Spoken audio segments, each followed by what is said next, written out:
Let me tell you a little bit about the program. Just in a nutshell, about 100 people were ultimately given or awarded use of a Ford Fiesta for 6 months.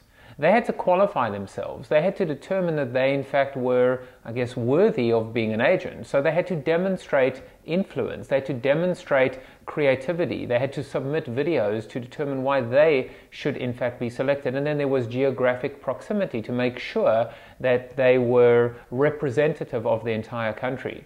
Once these 100 agents were selected, Ford made sure that they were trained. It's a stick-shift car, so they were trained so that they could actually drive the car and be safe on the roads. And then they did something very interesting, and this program is actually starting to roll out right now. Two things. Remember, this car is not available, so these people have something that most people don't.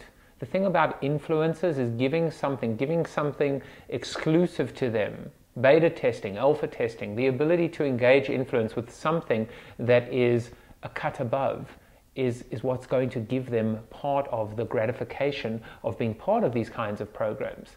But the other thing, and the most important part of this program, is the fact that every month they're going to get a challenge.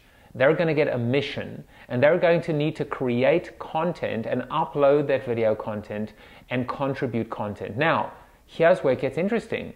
You might say that that is sponsored content, sponsored conversations.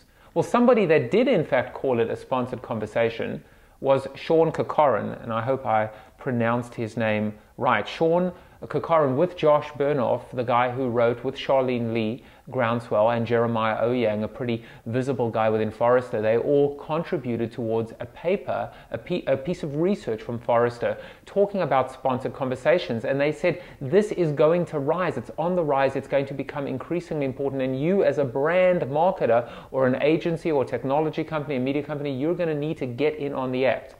Now, those of you that know who I am, and as an individual, as a professional, know that I support this idea wholeheartedly. I like the idea of influencer outreach. I love the idea of being able to tap into the new content creators, the new creative class, this beautiful level playing field.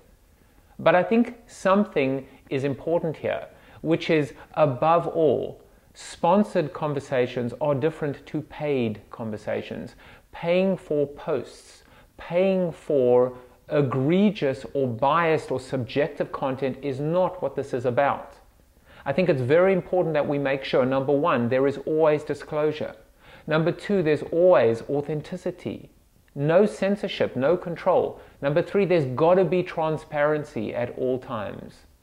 Number four, to make the point again, no censorship. People should be able to say what they want, but more importantly, just having somebody write a review is one thing, but having them engage in a program and do what they do naturally and best, which is to create content, is going to be the new way that ultimately we go to market. Let's call it advertorial 2.0, as Brian Morrissey did at Adweek. But again, these kinds of programs are only going to rise. And if you need to know more about them, at Jaffe Juice on Twitter, jaffe@crayonville.com. And if you don't know how to get hold of me to talk about sponsored conversations, you probably shouldn't be in the sponsored conversation business.